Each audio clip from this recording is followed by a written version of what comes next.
Este Señor para todas las familias que lo necesitan y que Dios me lo cuide y me le dé mucha vida, y a muchas personas que ven este video que sigan dando corazoncitos, que muchas gracias.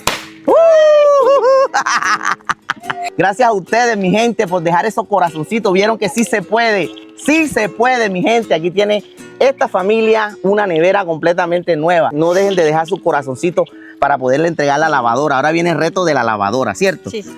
Porque ella necesita una lavadora, necesita muchas cosas más porque está esperando su hijo. Así es que, mi gente, dejen todos este corazoncito en este video para venir la próxima y entregarle la lavadora, porque ella se la merece. Así es que, mi gente, si este video te gustó, ¿el próximo qué? Será Mira, mejor. ¿Qué te parece? ¿Ah? ¿Sí? Mírala, revísala.